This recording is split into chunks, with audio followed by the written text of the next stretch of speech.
بسم اللہ الرحمن الرحیم رب زدنی علما۔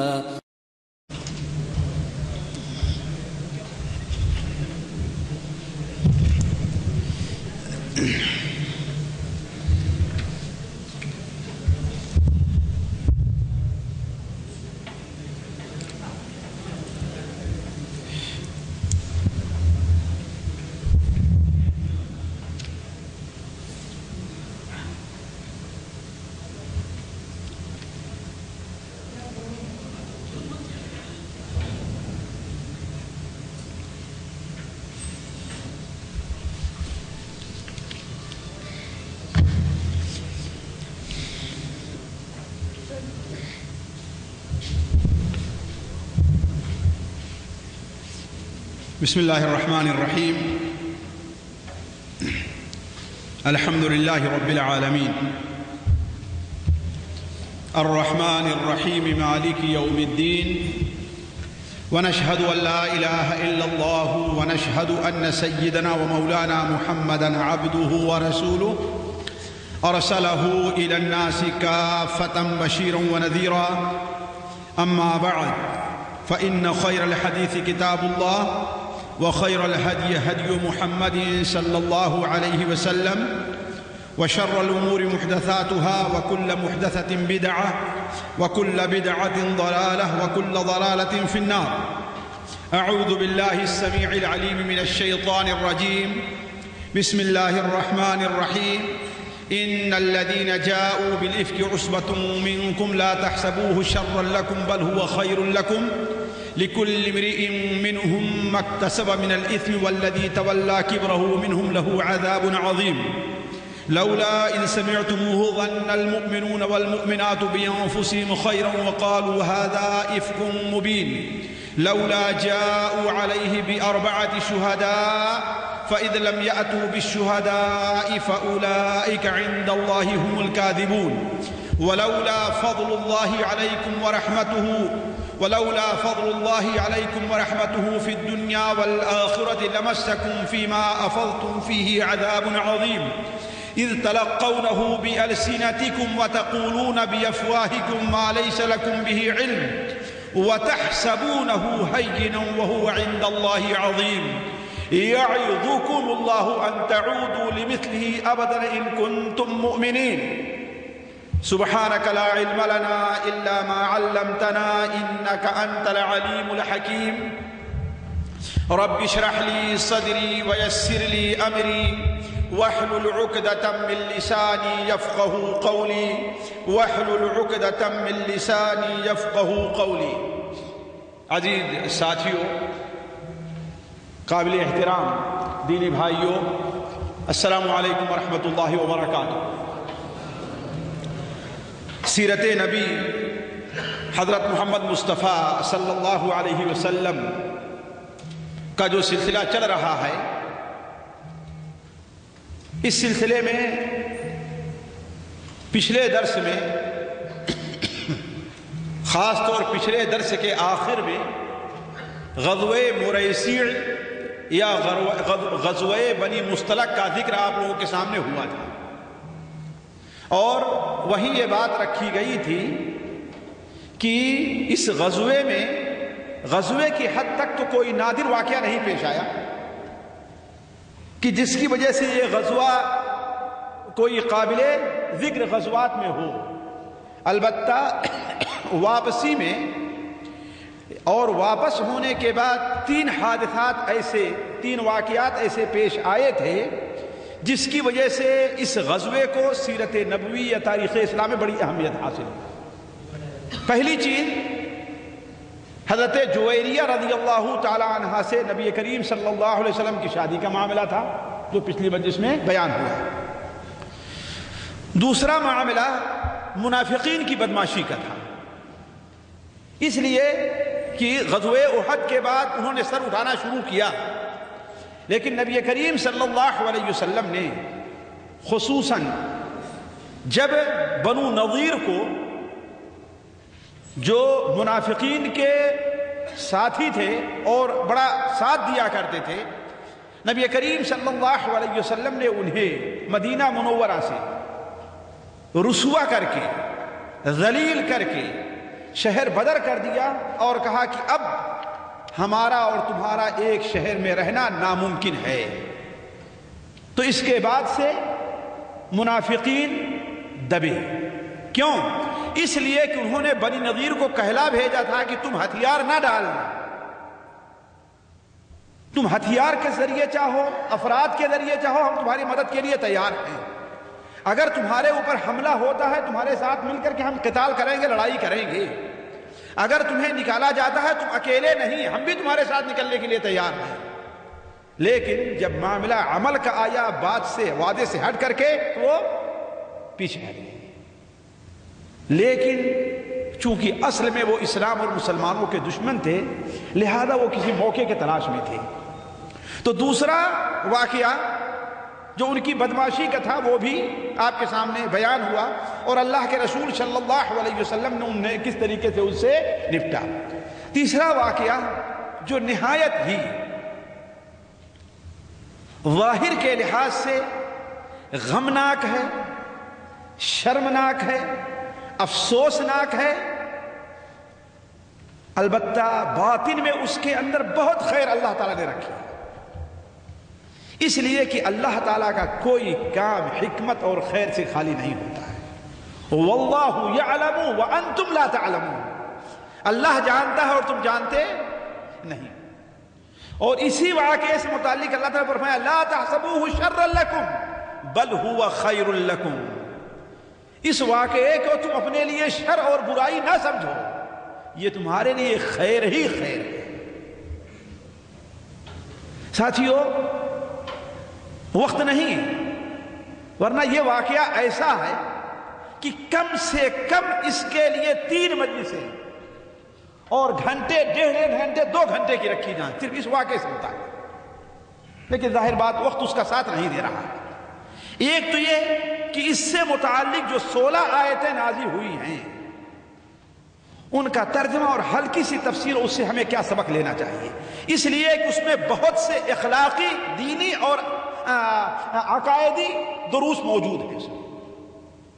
دوسری بات یہ ہے کہ صرف نفس واقعہ آپ کے سامنے رکھا جائے، اور تیسری چیز یہ کہ اس واقعے سے کیا فائدہ ہوتا ہے، اور اللہ تعالیٰ نے فرمایا اللہ اپنے فرمان میں حق اور سچا ہے کہ لا تحسبوه شرا لکم بل هو خیر لکم، یہ نہ سمجھو کہ یہ برا ہے، یہ کیا ہے تمہارے لیے خیر ہے۔ آخر اس میں خیر کے پہلو ہیں کیا، یہ خیر کے پہلو ہیں کیا، یہ چیز واضح کی جائے۔ لیکن میں اختصار کے ساتھ آج اس واقعے کی طرف، اس واقعے کو آپ کے سامنے ہم رکھتے ہیں، اور کوشش یہ ہے کہ ہم یہ اصل پہلے واقعہ آپ کے سامنے رکھیں، پھر اس کے بعد اس سے کیا فائدے ہمیں ملتے ہیں اس کی طرف ہم تھوڑا سا اشارہ کریں۔ دیکھیے یہ واقعہ ہے افک کا۔ تفسیر میں، قرآن مجید میں اور سیرت کی کتابوں میں اسے افک کا واقعہ کہا جاتا ہے۔ افک کے معنی کیا ہوتا ہے، اور یہ معنی لیا قرآن مجید سے لیا گیا ہے۔ ان الذین جاؤوا بالافک، سورہ نور کی دوسرا رکوع جہاں سے، سورہ نور کا دوسرا رکوع جہاں سے شروع ہوتا ہے وہ یہ ہے، ان الذین جاؤوا بالافک، جو لوگ افک کا معاملہ لے کر کے آئے، تو قرآن مجید نے اسے افک قرار دیا۔ یہ کیا ہے افک؟ اصل میں افک اصل ہوتا ہے، یہاں بھی بات سعودی جو ہے آپ کو کہیں گے افاک، کذاب افاک، کذاب افاک۔ افاک کے معنی کیا ہوتا ہے؟ یعنی یہ ایسی باتیں بیان کرتا ہے جس کی کوئی اصل نہیں ہے، سرے سے اس کی کوئی بنیاد ہے ہی نہیں، اس کا کوئی وجود ہی نہیں ہے سرے سے۔ یہ ہے افک اصل۔ یعنی ایک ایسی عورت ہے جو اگرچہ زنا نہیں کرتی ہے، لیکن لوگوں سے باتیں کرنا، بے پردہ گھومنا، لوگوں سے ہنسنا مذاق کرنا، اس کے اوپر اگر کوئی زنا کی تہمت لگائے تو گویا اس کی کچھ بنیاد ہے۔ کیوں؟ آزاد خیال ہے، لوگوں سے باتیں کرتی رہتی ہے کہ نہیں؟ لیکن ایک ایسی عورت جو اپنے گھر سے نکلتی نہیں، کسی سے اسے کبھی کسی نے کسی سے کبھی بات کرتے دیکھا ہی نہیں، نہ اس کے اوپر اس کے شوہر اس کے گھر والوں کو کبھی کوئی شبہ ہوا، اور اس کے بارے میں کہا جائے کہ زنا کرتی ہے نا فرق دونوں میں فرق ہے نا۔ پہلا معاملہ عفق کا نہیں ہے، لیکن دوسرا معاملہ کیا ہے؟ یہ عفق ہے۔ دوسرا معاملہ کیا ہے؟ عفق۔ یہ قصہ ہے ام المؤمنین صدیقہ کائنات، صدیق کی بیٹی صدیقہ، نبی کریم صلی اللہ علیہ وسلم کی سب سے پیاری زوجہ محترمہ، دنیا کی دین کی سب سے بڑی عالمہ عورت، نبی کریم صلی اللہ علیہ وسلم کے نزدیک سب سے محبوب عورت، بلکہ دنیا کی سب سے افضل عورت حضرت عائشہ رضی اللہ تعالیٰ عنہا پر تہمت لگانے کا واقعہ۔ یہ واقعہ مائی عائشہ پر زنا کی تہمت لگانے کا واقعہ کہ نعوذ باللہ من ذالک، حاشا للہ، زبان ایسے الفاظ ادا کرنے سے لڑکھڑاتی ہے کہ طاہرہ بنت طاہرہ پر نبی کریم حضرت محمد مصطفیٰ صلی اللہ علیہ وسلم کی بیوی کے اوپر کوئی آدمی نعوذ باللہ من ذالک نقل کفر نباشت زنا کی تہمت لگائے کوئی، یہ ہے وہ واقعہ ساتھی۔ لیکن یہ واقعہ پیش کیسے آیا، یہی چیز میں آپ کے سامنے رکھتا ہوں۔ دیکھیے، پہلے تو یہ چیز آپ کے سامنے میں رکھ دوں کہ بعض لوگوں نے، جن کا شمار لوگ اہل علم میں کرتے ہیں، وہ شیعہ رافضہ سے متاثر ہو کر کے اس واقعے کا انکار کرنا چاہتے ہیں کہ یہ واقعہ صحیح نہیں ہے، جبکہ ان کی بات یہ غلط ہے۔ قرآن مجید میں اشارہ ہے، بخاری شریف صحیح مسلم شریف میں یہ حدیث مروی ہے، اور 7 صحابہ سے مروی ہے، ایک صحابی سے نہیں۔ کتنے؟ 7 صحابہ سے۔ خود حضرت عائشہ رضی اللہ تعالیٰ عنہ اس واقعے کو روایت کرتی ہیں، ان کی والدہ ام رومان سے روایت ہے، حضرت عبداللہ ابن عمر سے روایت ہے، حضرت عبداللہ ابن زبیر سے روایت ہے، حضرت عبداللہ ابن عباس سے روایت ہے، حضرت ابو الیسر سے روایت ہے، اور حضرت ابو ہریرہ رضی اللہ تعالیٰ سے۔ یہ 7 صحابی ہیں جنہوں نے اس حدیث کو نبی کریم صلی اللہ علیہ وسلم یا اس واقعے کو نقل کیا، اور ان کی حدیث کی متعدد کتب کے اندر موجود ہیں، جن کا ذکر ظاہر بات آپ لوگوں کے لیے شاید فائدے کا نہ ہو، لیکن حضرت عائشہ رضی اللہ عنہ کی روایت بخاری شریف، مسلم شریف، سنن ابو داؤد، سنن ترمذی وغیرہ میں ہے۔ امام بخاری نے حضرت عبداللہ ابن عباس رضی اللہ تعالیٰ عنہ کی روایت بھی نقل کی ہے، اور خود حضرت عائشہ رضی اللہ تعالیٰ عنہ سے اس واقعے کو 10 تابعین نے روایت کی، ایک دو نہیں، ان کے 10 شاگردوں نے، حضرت عائشہ رضی اللہ عنہ 10 شاگردوں نے اس واقعے کو روایت کیا ہے۔ لہذا اگر یہ واقعہ غلط ہے تو اس کا مطلب یہ ہے کہ اللہ کے رسول صلی اللہ علیہ وسلم کی ساری باتیں ہی مشکوک اور مشتبہ، جسے 6-7 صحابی نقل کریں اور ایک صحابی سے کتنے 10 تابعین ان کو نقل کریں، اور قرآن مجید کے بعد دنیا کی سب سے صحیح کتابوں میں ایک جگہ نہیں متعدد جگہ، صحیح بخاری سے متعدد جگہ اس کا ذکر ہو، اور قرآن مجید اس کی تائید کر رہا ہو پورے واقعے کی، پھر یہ کہا جائے کہ واقعہ سچا نہیں، تو میں نہیں سمجھتا کہ دنیا میں کوئی واقعہ سچ ہو سکتا ہے۔ خیر، یہ ایک دوسری بات ہے کہ تحقیق کی طرف جایا جائے، لیکن اصل واقعہ کیا ہے میں اختصار کے ساتھ آپ کے سامنے رکھتا ہوں۔ نبی کریم صلی اللہ علیہ وسلم، حضرت عائشہ رضی اللہ عنہ کا بیان ہے کہ غزوہ مریسی سے واپس آ رہے تھے، مدینہ منورہ کے قریب ایک جگہ پڑاؤ ڈالے، ٹھہرے رات کے اول حصے میں، اور یہ بتا دوں پہلے عام طور پر یہ ہوا کرتا تھا کہ شام ہوتے ہوتے لوگ قافلہ ٹھہرا دیتے تھے، پھر آدھی رات کے بعد صبح سے کچھ پہلے ٹھنڈے ٹھنڈے میں قافلہ لے کر کے روانہ ہو جایا کرتے تھے، قافلہ لے کر کے روانہ ہو جاتے تھے. کیوں؟ موسم ٹھنڈا رہتا تھا. دن بھر سفر کرنے کے بعد لوگ کیا ہے تھوڑا سا آرام بھی کر لیے ہیں اور نیند پوری ہو گئی ہے، لہذا اب چلنا چاہیے. تو آپ رضی اللہ تعالیٰ بیان فرماتی ہیں کہ نبی کریم صلی اللہ علیہ وسلم جب بھی کسی سفر پہ جایا کرتے تھے تو اپنی ایک یا دو بیویوں کو لے کر کے جایا کرتے تھے. لیکن لے کر کے جائیں کس کو، اس کے بارے میں آپ قرآن اندازی کیا کرتے تھے. قرآن اندازی جانتے ہیں نا، چٹھی گٹھی جس کو کہتے ہیں نا، ہے نا، کہ کس کا نام نکلتا ہے وہی میرے ساتھ، ورنہ ہر ایک جانے کے لیے تیار ہوتی. اور بغیر قرآن اندازی کے لے کر کے جاتے تو کیا ہوتا، دوسرے کی حق تلفی ہوتی ہے کہ نہیں. لہذا آپ صلی اللہ علیہ وسلم کس کا نام نکلتا ہے قرآن اندازی کیا کرتے تھے.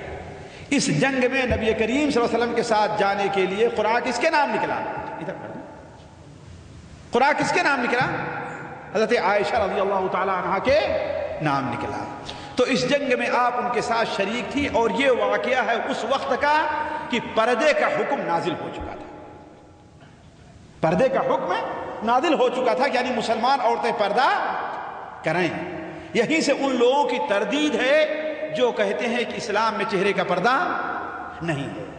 یہ بہت بڑی دھوکہ ہے، بہت بڑا دھوکہ ہے لوگوں کو جو کہتے ہیں کہ اسلام میں چہرے کا پردہ نہیں ہے. قرآن اور حدیث کو جھٹلانا ہے.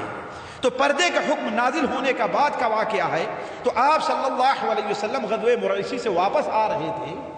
رات مدینہ منورہ کے قریب رات میں ایک جگہ قیام فرمائے، اور جب رات کے آخر میں اٹھے اور کوچ کا اعلان ہوا تو مائی عائشہ رضی اللہ تعالی عنہا بھی اٹھیں اور انہوں نے سوچا کہ لوگوں کے رخصت ہونے سے پہلے میں قضائے حاجت سے فارغ ہوں. میں قضائے حاجت سے فارغ ہوں. چنانچہ 700 لوگ تھے، ایک دو تو تھے نہیں، لہذا قضائے حاجت کے لیے کچھ دور جانا پڑا. تو کہا جب میں قضائے حاجت سے واپس ہوئی تو کیا دیکھتی ہوں کہ میرا ہاتھ گلے پر گیا تو خوشبودار ایک کالا رنگ ہوتا ہے جس میں سفید لکیریں ہوا کرتی ہیں. آج کل خرط جبرات وغیرہ بنتا ہے، اس میں یہ چیز آسانی سے اس کو اندازہ، لیکن وہ جو موتی ہوا کرتی تھی، کالے میں سفید جو دھاری رہا کرتی ہے، یہ اللہ تعالیٰ سے بناوٹی ہے. مقام ظفار کے خوشبودار موتیوں کا ایک ہار میرے گلے میں تھا. اور بعض روایات میں ہے کہ وہ ہار ہم نے بطور مگنی کے استعارہ کے لیا تھا، بطور استعارہ کے ہم نے اس کو لیا تھا. اچانک میرا ہاتھ ہار پہ پڑا، دیکھتا ہوں کہ ہار تو میرے گلے میں ہے ہی نہیں، کہیں ٹوٹ کر کے گر گیا ہے. اب ہم نے کیا کیا کہ کسی سے بتایا نہیں، نہ تجربے کاری ہے، کسی سے بتایا نہیں اور اس کو ڈھونڈنے چلی گئی. اس کے ڈھونڈنے میں مجھے تاخیر ہوئی، اور جب ڈھونڈ کر کے واپس آتی ہوں تو مجھے یہ امید تھی کہ اگر مہینے بھر بھی میں واپس نہیں آؤں گی تو مجھے لوگ مجھے لیے بغیر جائیں گے نہیں. جب میں واپس آتی ہوں تو کیا دیکھ رہی ہوں کہ یہاں اب تو کوئی ہے ہی نہیں، کوئی بھی نہیں ہے، پورا قافلہ جا چکا ہے. کہا ہوا یہ کہ میں جس ہودج میں بیٹھا کرتی تھی، پالکی، ہودج کو آپ کیا اپنے یہاں اس کو سمجھے پالکی سمجھ لیجیے، ہے کہ نہیں؟ جس پالکی، ظاہر بات اوپر سے کیا رہتا ہے، پردہ رہا کرتا ہے، باہر سے دکھائی نہیں دیتا. اس لیے میں کہہ رہا ہوں جو لوگ یہ سمجھتے ہیں کہ چہرے کا پردہ نہیں ہے، پالکی جس ہودج میں بیٹھا کرتی تھی، ہودج اٹھانے والے آئے اور سمجھے کہ میں اس میں موجود ہوں، اور وہ ایک دو نہیں 4-5 آدمی تھے. انہوں نے دھیان نہیں دیا، اٹھایا اور اونٹ پر رکھا، یہ سمجھا کہ میں اس میں موجود ہوں. اور چونکہ حضرت عائشہ ابھی کم سن تھی، 14-15 سال کی تھی، 14 سال، ابھی جسم بھاری نہیں ہوا تھا. اور ان لوگوں نے، چونکہ کئی آدمی تھے، ایک آدھ آدمی اٹھاتے، 2 آدمی تو محسوس ہوتا کہ ہاں اس میں کوئی نہیں ہے. بسا اوقات آدمی کسی اور میں دھیان میں رہا کرتا ہے اور وہ ایسا کام کرتا ہے جو اس کے لیے تعجب. بسا اوقات آدمی مسجد سے نکلتا ہے اور دوسرے چپل پہن کر کے باہر چلا آ رہا، حالانکہ کچھ دور جب اس کو دھیان آتا، ارے چپل تو پاؤں میں محسوس ہوگا کہ میرا چپل نہیں ہے، لیکن کچھ دور پہن کر کے وہ کیوں؟ اس لیے کچھ اور سوچ رہا ہوتا ہے۔ ایسے ہی وہ لوگ کچھ سوچ رہے ہوں گے اور ہودج یعنی پالکی کو اٹھایا اور اونٹ پر رکھ دیا اور چلتے بنے۔ لوگ یہ سمجھ رہے تھے کہ میں اس میں موجود ہوں، لیکن حضرت عائشہ اس میں نہیں تھی۔ کہا قافلہ چلا گیا، کہا میں آئی، آگے پیچھے دائیں دیکھا، اب دوڑنے سے کوئی فائدہ نہیں تھا، میں دوڑ کر کے قافلے کو نہیں پکڑ سکتی تھی اور بھی خطرہ ہوتا میں بھٹک جاتی، لہذا جس جگہ میرے ٹھہرنے کی جگہ تھی، جو جگہ جہاں پر میرا ہودج میری پالکی تھی، وہیں آ کر کے میں بیٹھ گئی۔ کچھ دیر تک بیٹھے تو سوچتی رہی، لیکن کیا کرتی؟ کہا پھر ہم نے یہ کیا کہ اپنی چادر کو لپیٹا اور وہیں پر ٹیک لگا کے لیٹی، تو تھوڑی دیر کے اندر مجھے نیند آ گئی۔ اچانک کیا میں سنتی ہوں کہ ایک آدمی انا للہ و انا الیہ راجعون پڑھ رہا ہے۔ میں کیا سن رہی ہوں کہ ایک آدمی انا للہ و انا الیہ راجعون پڑھ رہا ہے۔ یہ صحابی رسول صفوان ابن معطل السلمی رضی اللہ تعالی عنہ تھے۔ اللہ کے رسول صلی اللہ علیہ وسلم اصل میں ان کی نیند بڑی گہری تھی، تو آپ نے ان کی یہ ذمہ داری تو ٹھیک ہے تم سوتے رہو، سب سے آخر میں تم اٹھنا اور دیکھنا، اس لیے کہ قافلہ ہے، کسی کچھ سامان بھول گیا ہے، کوئی آدمی بچھڑ گیا ہے، کوئی سامان رہ گیا ہے، تو اجالا ہونے کے بعد تم لشکر گاہ کا جائزہ لینا، اگر کوئی چیز رہ گئی ہے تو اسے لے کر کے اپنے ساتھ لیتے۔ تو کہا کہ وہ میرے قریب آئے تو دور ہی سے انہیں دیکھا کہ یہاں تو کوئی آدمی سو رہا ہے۔ کہا جب قریب پہنچے تو چونکہ سونے میں حضرت عائشہ کی چادر چہرے سے کھسک گئی تھی، سوتا ہے سونے میں ایسا ہوا کرتا، تو کہا چونکہ پردے کا حکم نازل ہونے سے پہلے مجھے دیکھ چکے تھے، لہذا انہوں نے پہچان لیا، تو انہوں نے کیا کہا انا للہ و انا الیہ راجعون۔ اللہ کے رسول صلی اللہ علیہ وسلم کی محترمہ، کہا اللہ کی قسم اس کے علاوہ ہم نے ان سے کوئی بات نہیں سنی، صرف یہی اتنا ہم نے ان سے سنا۔ انہوں نے کیا کام کیا، اونٹ میرے قریب لے آئے، حضرت ابو ہریرہ کی روایت مسند بزار میں ہے کہ اپنے چہرے کے اوپر انہوں نے پردہ ڈال دیا، اپنے چہرے پر کپڑا ڈال دیا صفوان معطل سلمی نے، اور اونٹ میرے قریب کر کے اونٹ کے پیر پر اپنا پیر رکھا کہ اٹھے نہیں، اور چہرہ دوسری طرف کر کے کھڑے ہو گئے۔ میں اٹھی اور اونٹ پر سوار ہو گئی۔ کہا یہ کہہ کر کے وہ لے کر کے چلے۔ کہا میں یہ سمجھ رہی تھی کہ میں یہیں پر بیٹھتی ہوں، جب لوگوں کو احساس ہوگا کہ میں اس میں نہیں ہوں تو مجھے تلاش کرنے کے لیے تو یہیں پر آئیں گے نا، مجھے یہیں پر آئیں گے۔ لیکن قافلہ چلتا رہا، جب دوپہر کی گرمی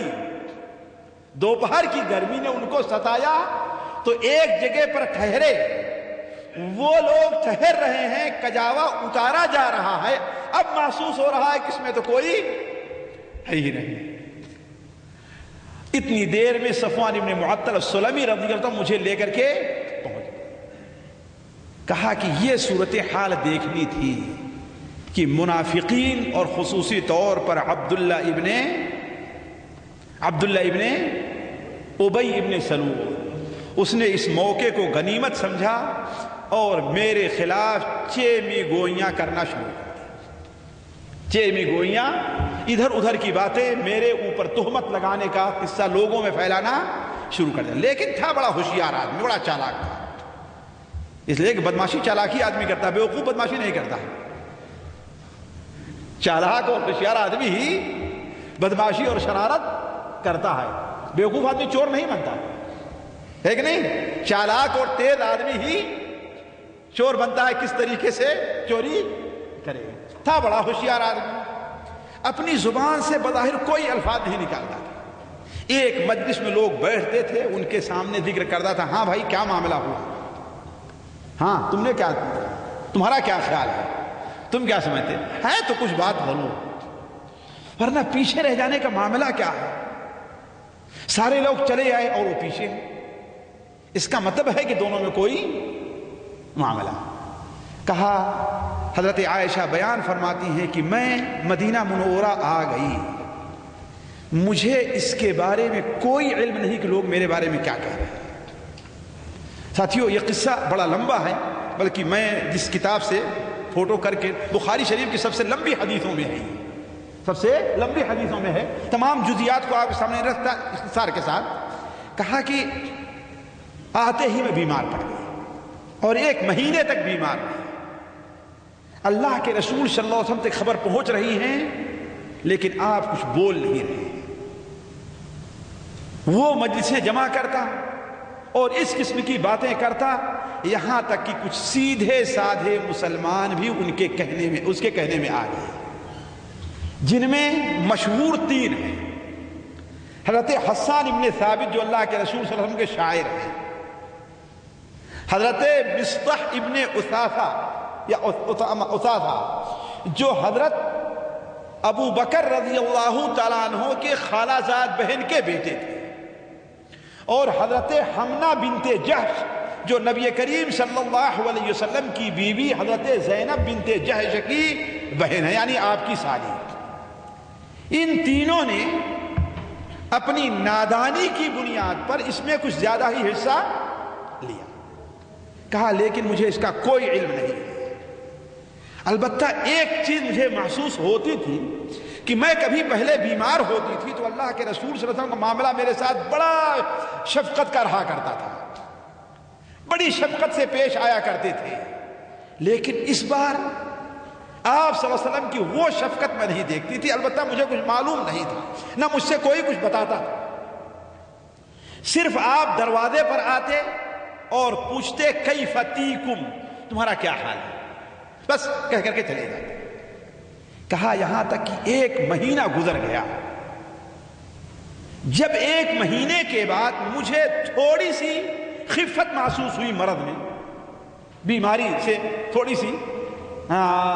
تھوڑا تفاوت محسوس ہوا، تو میں ایک دن شام کو حضرت ابو بکر رضی اللہ عنہ کی خالہ زاد بہن جو حضرت ابو بکر کے گھر رہتی تھی، ام مصطح، اور حضرت مصطح جو اس واقعے ملوث تھے، ان دونوں کا خرچ ابو بکر رضی اللہ عنہ چلایا کرتے تھے، اس لیے کہ ہجرت کر کے آئے تھے اور ان کے پاس کوئی چیز نہیں تھا، ابو بکر چلایا کرتے، تو میرے پاس تھی، میری تیمارداری کیا کرتی تھی، تو ان کے ساتھ ہم قضائے حاجت کے لیے نکلے۔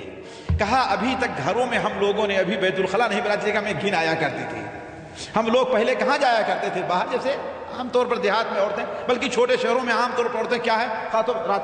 کہا ہم لوگ قضائے حاجت کے لیے صرف رات میں نکلا کرتے تھے، دن میں نہیں۔ اور ساتھیوں یہ عام طور پر جس علاقے میں ہوتے ہیں ویسے ہی کرتی ہیں، وہ دن میں قضائے حاجت کے لیے اللہ ماشاء اللہ کسی کو بیماری ہو تو اللہ کے، ورنہ قضائے حاجت کے لیے وہ صرف رات ہی میں شام کو وہ نکلا کرتی تھی۔ کہا کہ ہم لوگ گئے قضائے حاجت کی جگہ پر، جب پہنچے تو اچانک ایک پتھر پر حضرت مصطح کا پیر پھسل گیا، حضرت ام مصطح کا پیر پھسل گیا، ہوتا ہے اندھیرے میں۔ تو انہوں نے کہا کہ مصطح برباد ہو، جیسے عورتوں کی عادت ہوا کرتی ہے نا کسی کو کوسنے کی۔ ہم نے کہا کہ ارے آپ ایک ایسے صحابی کو کوس رہی ہیں، ایک ایسے شخص کو کوس رہی ہیں جو اللہ کے رسول صلی اللہ علیہ وسلم کے صحابی ہیں اور غزوہ بدر میں شریک ہیں۔ کہا انہوں نے دوبارہ یہی بات کہی، تیسری بار یہی بات کہی، تو کہا اس بار ہم نے زور سے جھڑکا کہ خالہ یہ کیا کر رہی ہیں آپ، بہن یہ کیا کہہ رہی ہیں آپ، ایسے انسان کو کوسنے جو اللہ کے رسول کا صحابی ہے۔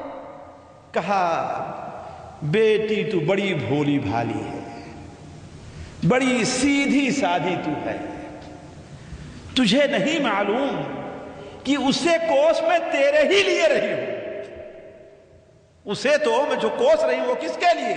تیرے لیے۔ کہا میرے لیے؟ کہا کہ تجھے معلوم نہیں کہ تیرے بارے میں وہ سب کیا باتیں اڑا رہے ہیں؟ کہا کہ مجھے تو کچھ معلوم نہیں، مجھے تو کوئی خبر نہیں۔ کہا کہ مدینہ شہر کے اندر تیرے بارے میں ایسی ایسی خبر اڑ رہی ہے۔ حضرت عائشہ فرماتی ہیں کہ یہ خبر سننی تھی تو میرے پیر کے تلے زمین نکل گئی، پیروں تلے سے زمین نکل گئی۔ کہا اللہ کی قسم جس کام کے لیے میں گئی تھی اب وہ ضرورت مجھے محسوس ہو ہی نہیں رہی کہ میں کس کام کے لیے آئی تھی، کوئی ضرورت محسوس نہیں ہو رہی۔ کہا کہ آپ سچ کہہ رہی ہیں؟ کہا کہ ہاں سچ بات یہ ہے۔ کہا سیدھے وہاں سے واپس آئی بغیر قضاء حاجت کے۔ اب دوسری مصیبت آ گئی، وہ چیز محسوس ہو ہی رہی ہم کو، کہاں مجھے کوئی ضرورت ہے۔ سیدھے واپس آئی گھر کے اندر اور انتظار کرنے لگی نبی کریم صلی اللہ علیہ وسلم کی آمد کا۔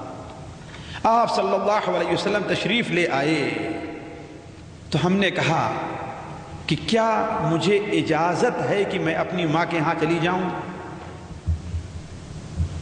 دیکھیے ایسے موقع پر بھی شوہر کی اجازت، کیا مجھے اجازت ہے کہ میں اپنی ماں کے یہاں چلی جاؤں؟ کہا کہ جا سکتے ہو۔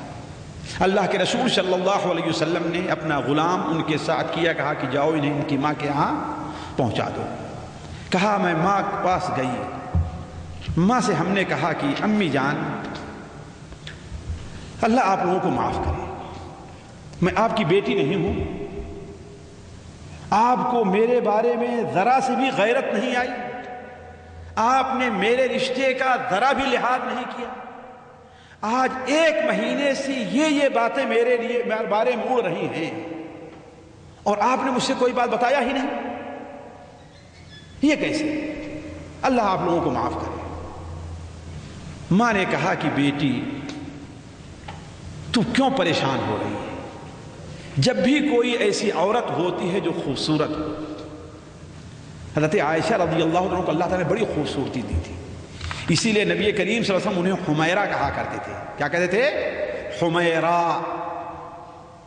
حمیرہ وہ عورت جس کا رنگ بالکل سفید نہ ہو بلکہ گندمی ہو، اس لیے کہ زیادہ سفید رنگ بھی خوبصورتی کو مار دیتا ہے کہ نہیں؟ اس کا رنگ کیا ہو؟ گندمی ہو۔ تو بڑی خوبصورتی اللہ تعالیٰ نے ان کو دی تھی، ان کو اللہ تعالیٰ نے دیا تھا۔ کہا کہ اے بیٹا تو نہیں جانتی ہے کہ جو عورت خوبصورت ہو اس کا شوہر اسے چاہتا ہو اور اس کی سوکنیں بھی ہو، یہ 3 چیزیں ہیں۔ جو عورت خوبصورت ہو، اپنے شوہر کی بڑی لاڈلی اور پیاری ہو اور اس کی سوکنیں بھی ہوں، تو اس کے بارے میں ایسی باتیں تو لوگ اڑایا ہی کرتے ہیں، تو ایسے۔ کہا کہ یہ بات اللہ کے رسول کو معلوم ہو گئی، آپ بھی یہ خبر جان گئے؟ کہا کہ ہاں آپ کو یہ خبر ہے۔ حضرت عائشہ بیان فرماتی ہے کہ یہ کہنا تھا کہ میرے اوپر مصیبت آ گئی اور میں زور سے رونا شروع کر دیا، اور صرف رونا ہی نہیں، مجھے اتنا بخار چڑھا کہ گھر کے سارے کپڑے لا کے میرے اوپر لاد دیے گئے، اتنی ٹھنڈی مجھے لگی، جوڑی جسے کہتے ہیں۔ گھر میں جتنے کپڑے تھے سارے کے سارے میرے اوپر لاد کر کے لا دیے گئے۔ میرے باپ اوپر کی منزل میں تھے، میرے رونے کی آواز سنی تو اتر کر کے آئے، کہا کیا حال ہے؟ کہا کہ وہی جو بات اڑ رہی ہے آج ان کو اس کی خبر ملی ہے۔ حضرت عائشہ رضی اللہ عنہ کو اس کی خبر کب ملی ہے؟ آج ملی ہے۔ خیر یہ سن کر حضرت ابوبکر چلے گئے۔ حضرت عائشہ رضی اللہ عنہ بیان فرماتی ہیں کہ وہ پوری رات روتے گزری، دوسرا دن روتے گزرا، تیسری رات بھی پوری روتے گزری، بلکہ حدیث شریف کے الفاظ ہیں لا يرقع لي دمع ولم استحل بنومی۔ کہا نہ تو میرے آنسو تھمتے تھے، نہ اس مدت میں ہم نے آنسو نیند کا سرما تک نہیں لگایا، یعنی مجھے اونگ تک نہیں آئی کہ یہ میری بے عزتی، میرے بارے میں یہ کہا جا رہا۔ بلکہ بعض روایات میں آتا ہے، اس کی صحت میرے نزدیک ثابت نہیں ہوئی، کہ حضرت عائشہ نے برا فرمایا کہ کاش کہ مجھ سے ہو سکتا تو میں کنویں میں جا کر کے گر جاتا، اس لیے کہ یہ بدنامی اب دیکھی نہیں جاتی۔ کہا اتنے میں دوسرے دن اللہ کے رسول صلی اللہ علیہ وسلم جب پریشان ہو گئے،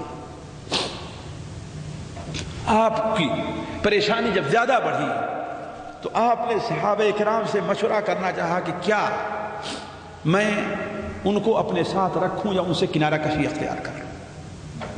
کہا 1 مہینہ گزر گیا تھا، آپ پر اللہ کی طرف سے کوئی وحی بھی نازل نہیں ہوئی تھی، کوئی وحی اس بارے میں آئی نہیں تھی. کہا حضرت علی کو بلایا رضی اللہ تعالیٰ عنہ، حضرت اسامہ ابن زید کو بلایا، ان تینوں کو بلایا. اور یہ تینوں اس لیے کہ اسامہ ابن زید بھی آپ کے پروردہ تھے. اسامہ ابن زید اس لیے کہ ان کے باپ کو آپ نے اپنا بیٹا بنا لیا تھا، زید ابن حارثہ، تو انہی کے بیٹے اسامہ ہیں. ظاہر بات گھر میں رہے، گھر میں آنا جانا رہا. اور حضرت علی رضی اللہ تعالیٰ عنہ اس لیے کہ حضرت علی رضی اللہ تعالیٰ عنہ کی تربیت اور پرورش کس نے کی تھی؟ اللہ کے رسول سے. گویا یہ دونوں وہ قریبی ہیں جو حضرت عائشہ کو بہت قریب سے دیکھ رہے. حضرت اسامہ سے آپ نے کہا تو کہا اے اللہ کے رسول صلی اللہ علیہ وسلم، آپ اپنے اہل کو، اپنی بیوی کو اپنے پاس رکھیں. اللہ کی قسم جیسے سفید کپڑا میل کچیل سے پاک ہوتا ہے ایسے ہی وہ برائیوں سے پاک ہیں. ہم نے ان کے اندر کبھی بھی کوئی شبہ اور عیب کی بات نہیں دیکھی. یہ باتیں جو اڑ رہی ہیں ساری کی ساری غلط اور افواہ. آپ نے حضرت علی سے پوچھا. حضرت علی رضی اللہ تعالیٰ عنہ کا موقف نبی کریم صلی خیر خواہی میں تھا، لیکن حضرت عائشہ رضی اللہ تعالیٰ عنہ کو پسند نہیں آیا. حضرت علی رضی اللہ تعالیٰ عنہ نے کہا کہ اے اللہ کے رسول صلی اللہ علیہ وسلم، آپ کیوں پریشان ہیں؟ عورتیں اور بھی بہت سی ہیں، آپ جس سے چاہیں شادی کر لیں. اس مصیبت سے چھٹکارے کا طریقہ ہی انہیں چھوڑ دیں. اپنا مصیبت چھٹکارے کا طریقہ یہ ہے. آپ کے ساتھ خیر خواہی تھی کہ آپ پریشانی کے اندر الجھن میں 1 مہینے سے مبتلا ہیں، آپ اس کو چھوڑیں. کہا کہ مزید تحقیق کے لیے آپ گھر کی جو خادمہ ہے، لونڈی ہے، اس سے پوچھیں. وہ کون تھی؟ حضرت بریرہ رضی اللہ تعالیٰ عنہا تھی. ان کا قصہ بھی ایک لمبا اور دلچسپ ہے، کسی دوسری مجلس میں. حضرت بریرہ رضی اللہ تعالیٰ عنہ کا وہ بلائی گئی. انہوں نے کہا کہ تم مجھے اللہ کا رسول مانتی ہو؟ کہا کہ ہاں، آپ اللہ کے سچے رسول ہیں. کہا جو بات میں پوچھوں گا تم سچ بتلاؤ گی؟ کہا بالکل سچ بتلاؤ. کہا عائشہ کے بارے میں تمہارا کیا حال ہے، کیا خیال ہے؟ کہا اے اللہ کے رسول صلی اللہ علیہ وسلم، عائشہ بڑی بھولی بھالی، سیدھی سادھی، صاف ستھری عورت ہے. ان کے اندر میں کوئی عیب نہیں پاتی، صرف ایک عیب ہے بس. وہ عیب کیا ہے؟ چھوٹی عمر کی ہے، آٹا گوندھیں گی، روٹی پکانے کے بجائے سو جائیں گی، بکری آ کے آٹا کھا جائے. یہی ایک عیب ان کے اندر پاتی ہوں. کہا ہوا ایک دن ایسا کہ ایک دن ہم نے آٹا گوندھ کے رکھا، ان سے کہا آٹا دیکھتی رہو تاکہ میں پڑوس سے آگ لے کر کے آؤں. تو آٹا کی نگرانی کرنے کے بجائے سو گئی. اتنی دیر میں پڑوسی کی بکری آئی اور آٹے کو کھا گئی. یہی ایک عیب ان کے اندر میں پاتے. حضرت علی نے سختی کیا، ڈانٹا، بلکہ بعض روایت میں ہے کہ مارا ان کو کہ اللہ کے رسول کو سچ بتاؤ، سچ سچ بولو، آپ کیا پوچھ رہے ہیں؟ کہا کہ اللہ کی قسم اس کے علاوہ میں ان کے اندر کوئی عیب نہیں. اب آپ صلی اللہ علیہ وسلم کو تھوڑا سا اطمینان ہوا. اتنے میں آپ نے اپنی ایک زوجہ محترمہ حضرت زینب بنت جحش سے سوال کیا. حضرت عائشہ بیان فرماتی ہے کہ یہی ایک آپ کی بیوی تھی جو میرا مقابلہ کرتی تھی، میرے مقابل میں رہا کرتی تھی. اس لیے کہ دونوں قریش خاندان کی ہیں اور آپ کی پھوپھی کی لڑکی داد بہن تھی حضرت زینب بنت جحش. یہی وہ تھی جن سے میرا مقابلہ رہا کرتا تھا. لیکن کہا متقی اور پرہیزگار عورت تھی. کیا تھی؟ متقی اور پرہیزگار عورت تھی. اسی لیے انہوں نے کہا کہ اے اللہ کے رسول صلی اللہ علیہ وسلم، آپ یہ بات کہنے کی بات کر رہے ہیں، میں تو اپنے کان اور آنکھ کی حفاظت اس سے کر دوں کہ ایسی بات عائشہ کے بارے میں سنوں بھی نہیں. عائشہ ہر قسم کے عیب سے مکمل طور پر پاک ہے، اس میں کوئی عیب نہیں. کہا لیکن ان کی بہن جو حمنہ تھی، اپنی بہن کی تائید میں وہ لوگوں کے باتوں میں ہاں ملانا شروع کر دیا اس نے اپنی بہن کے لیے، لیکن ان کو اللہ تعالیٰ نے ان کے تقوی سے بتایا، تقوی کی وجہ سے اللہ تعالیٰ نے انہیں محفوظ رکھ لیا تھا۔ ساتھیوں، مدینہ منورہ کے اوپر جتنی مشکل گھڑی یہ تھی، اتنا مشکل مرحلہ شاید ہی کبھی آیا، اس لیے کہ دونوں قسم کے لوگ تھے، منافقین اور کمزور ایمان والے حضرت عائشہ کے بارے میں شبہے کے اندر مبتلا تھے، لیکن جو پکے ایمان والے تھے ان میں سے بعض کا ذکر اللہ نے قرآن مجید میں کیا ہے۔ مثال کا حضرت ابو ایوب انصاری رضی اللہ تعالیٰ عنہ، حضرت ام ایوب انصاریہ ایک دن رات میں تھے، حضرت ابو ایوب نے کہا کہ اے ام ایوب، تم سن نہیں رہی ہو کہ عائشہ کے بارے میں لوگ کیا کہہ رہے ہیں؟ کیا یہ چیز ممکن ہے؟ تو کہا سبحانک ھذا بہتان عظیم، اللہ پاک ہے، یہ تو کھلی تہمت ہے۔ کہا کہ اے ابو ایوب، مجھ سے یہ توقع نہیں ہو سکتی کہ میں یہ کام کروں گی، تو عائشہ تو مجھ سے بڑی بہتر ہے، وہ کیسے یہ کام کر سکتی ہے؟ نعوذ باللہ من ذلک۔ اسی لیے قرآن مجید کہتا ہے کہ لولا ان سمعتموہ ظن المؤمنون والمؤمنات بانفسهم خیرا وقالوا ھذا افک مبین، تم لوگوں نے ایسا کیوں نہیں کیا کہ بعض مسلمانوں نے جب اس بات کو سنا تو اس بارے میں خیر رکھا، حضرت عائشہ کے بارے میں کسی شر کا گمان نہیں کیا، اور کیا کہا؟ ھذا افک مبین، یہ کھلی تہمت ہے، یہ کھلا ہوا الزام ہے، جھوٹی تہمت ہے، عائشہ اس سے بری۔ حضرت صفوان ابن معطل السلمی کو جب یہ بات معلوم ہوئی تو روایات میں آتا ہے کہ حضرت عائشہ کی طرح روتے ہی وہ بھی رہا گیا، کہا کہ اللہ کی قسم آج تک ہم نے ناجائز طور پر کسی عورت کے کپڑے کو کھولا تک نہیں، چہ جائے کہ نبی کریم صلی اللہ علیہ وسلم کی زوجہ محترمہ کے بارے میں سوچی جائے، کسی عام عورت کا کپڑا چھوا تک نہیں اس بارے میں ہم نے جب سے میں اسلام لایا ہوں۔ حضرت ابوبکر صدیق رضی اللہ تعالیٰ عنہ کہتے تھے کہ یہ ایسی بات ہے کہ میرے بارے میں زمانے جاہلیت میں بھی یہ بات نہیں کہی گئی کہ میرے گھر کی کسی عورت نے زنا کیا، چہ جائے کہ اسلام لانے کے بعد میرے بارے میں یہ کیسی باتیں کہی جا رہی ہیں۔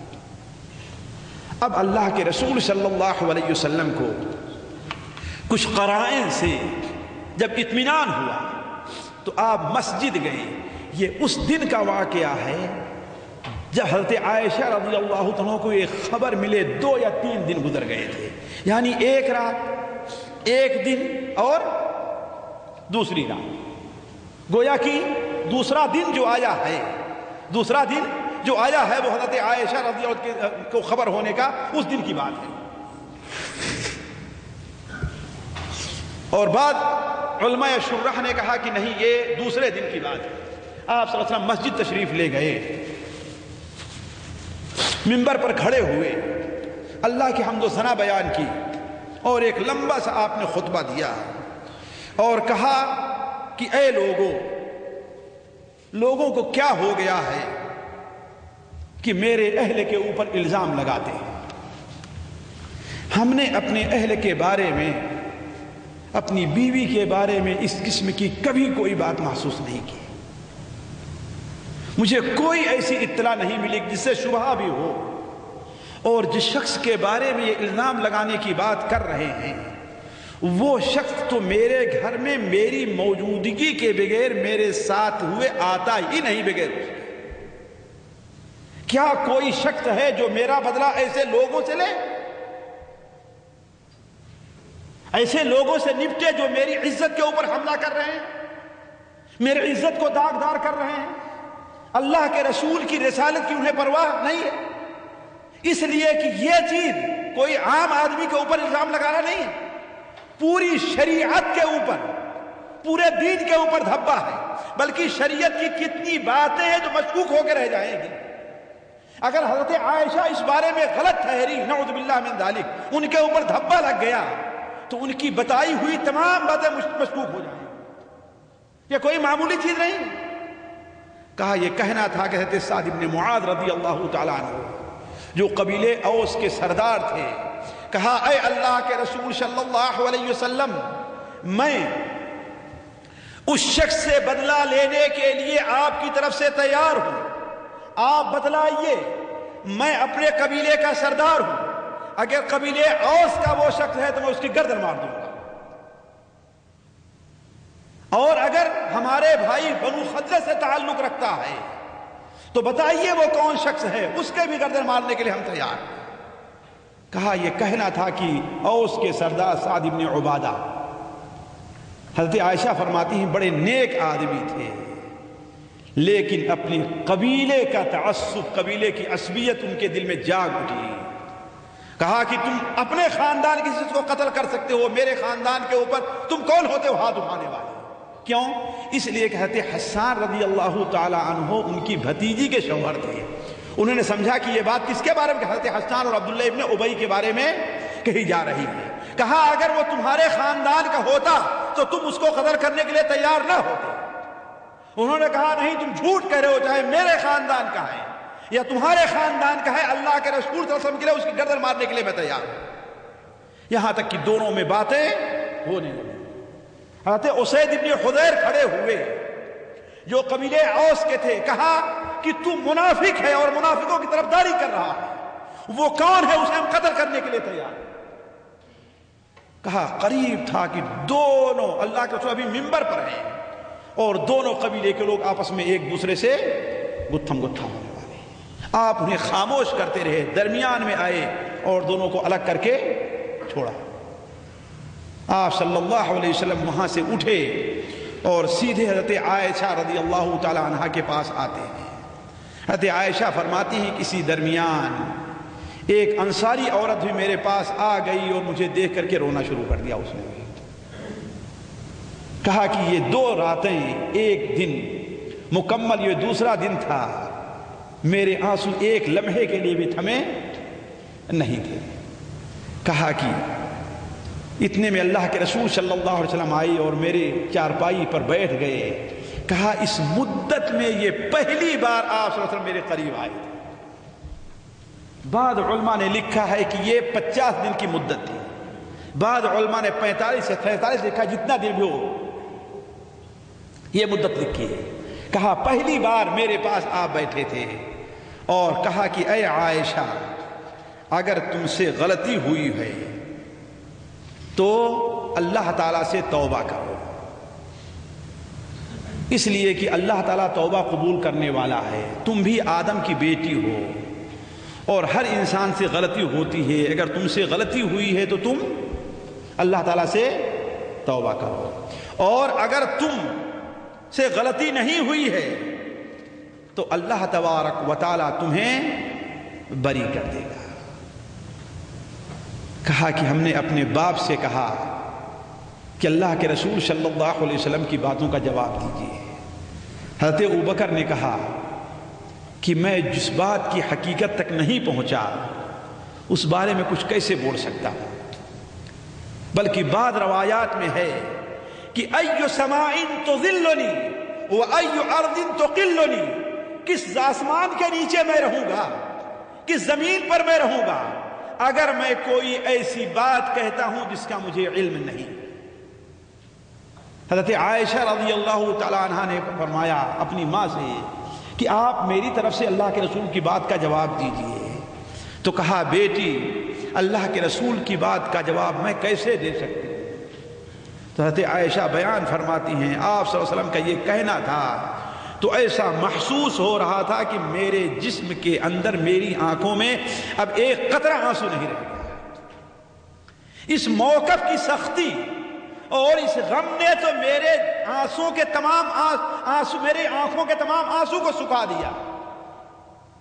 کہا میں کوئی زیادہ پڑھی لکھی نہیں تھی، اٹھ کے بیٹھتی ہوں، اپنے ہمت کیا ہم نے اور اللہ تبارک و تعالیٰ کی حمد و ثنا بیان کی، اور اس کے بعد کہا آپ لوگوں نے ایک بات سن لی ہے اور آپ کے دل میں وہ بات جاں گزی ہو گئی ہے، اللہ کی قسم اگر میں یہ کہوں کہ ہم نے یہ غلط کام کیا ہے، جبکہ اللہ تعالیٰ جانتا ہے کہ میں اس سے بری ہوں، تو آپ لوگ میری بات مان لیں گے، اور اگر میں یہ کہوں کہ میں اس کام سے بالکل بری ہوں تو آپ لوگ میری تصدیق کرنے کے لیے تیار نہیں ہوں گے۔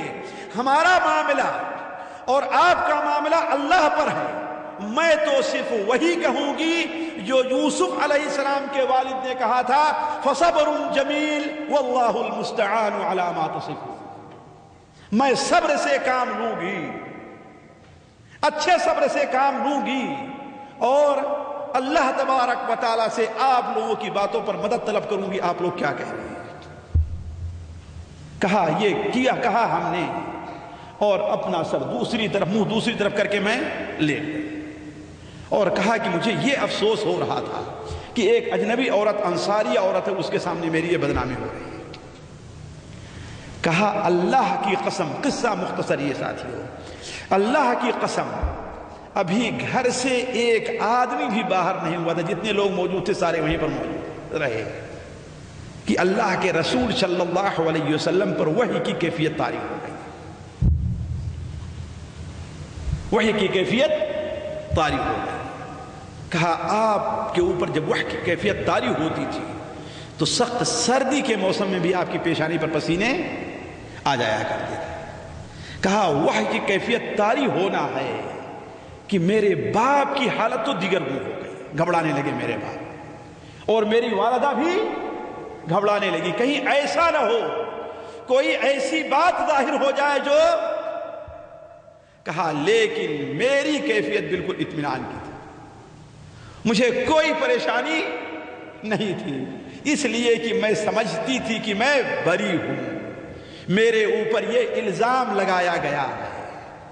حضرت عائشہ بیان فرماتی ہیں کہ نبی کریم صلی اللہ علیہ وسلم کے اوپر سے وحی کی کیفیت جب ختم ہوتی ہے اور آپ صلی اللہ علیہ وسلم نے اپنی پیشانی سے پانی کو صاف کیا، تو سب سے پہلا الفاظ جو آپ کی زبان سے نکلتا ہے وہ کہتا ہے ابشری یا عائشہ، ابشری یا عائشہ، اے عائشہ خوشخبری ہو، اللہ تبارک و تعالیٰ نے تمہیں بری کر دیا۔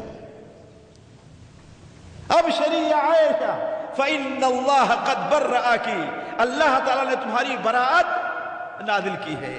حضرت عائشہ بیان فرماتی ہیں کہ میں تو اپنے آپ کو اس سے بہت ہلکی سمجھتی تھی کہ میرے بارے میں قرآن کی آیت نازل ہوگی کہ قیامت تک مسلمان منبر و محراب سے اسے گنگناتے رہیں گے۔ میں تو یہ سمجھتی تھی کہ اللہ تعالیٰ خواب میں اپنے نبی کو میری برات کی خبر دے دے گا، لیکن میں کہاں اس لائق ہوں کہ میرے بارے میں قرآن مجید کی آیتیں نازل ہوں۔ کہا آپ صلی اللہ علیہ وسلم نے وہیں پر سورہ النور کی 10 آیتیں تلاوت کی۔ حالانکہ حضرت عائشہ رضی اللہ عنہ متعلق سورہ نور کی 16 آیتیں ہیں، اس لیے بعض علماء کہتے ہیں کہ حضرت عائشہ رضی اللہ تعالی عنہا نے وہ کیا کام کیا، ان آیتوں کے خصوصاً جو اس سے متعلق تھے انہیں کا ذکر کیا ہے۔ کہا آپ صلی اللہ علیہ وسلم نے وہیں پر پڑھا ان الذين جاءوا بالافك عصبة منكم لا تحسبوه شرا لكم بل هو خير لكم لكل امرئ منهم ما اكتسب من الاثم والذي تولى كبره منهم له عذاب عظيم۔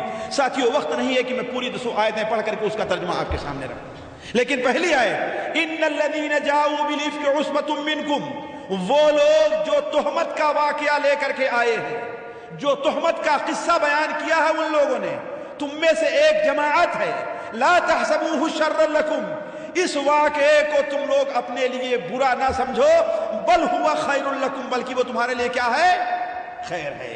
لکل امرئ منہم ما اکتسب من الاثم، ان میں سے جو آدمی جتنا گناہ کیا ہے اس کو اس کا عذاب ملنے والا ہے۔ والذی تولی کبرہ منہم، لیکن ان میں کا جو سب سے بڑا ہے، جس نے یہ سارا طوفان اٹھایا ہے، اسے دردناک عذاب کا سامنا کرنا پڑے گا۔ حضرت عائشہ بیان فرماتی ہے کہ والذی تولی کبرہ منہم، ان میں سے جس نے تکبر سے کام لیا اور اس چیز کو آگے بڑھایا وہ عبداللہ ابن ابی ابن سلول ہے۔ عبداللہ ابن ابی ابن سلول رئیس المنافقین ہے۔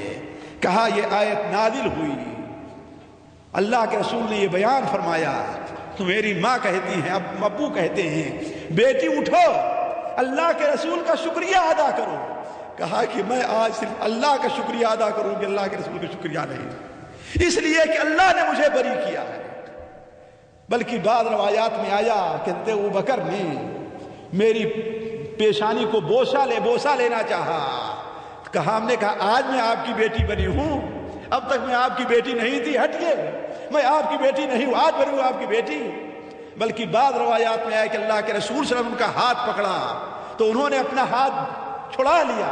حضرت ابوبکر نے ان پر ڈانٹا بھی کیوں؟ اس لیے کہ لاڈ اور دلال، لاڈ اور پیار کی بات تھی۔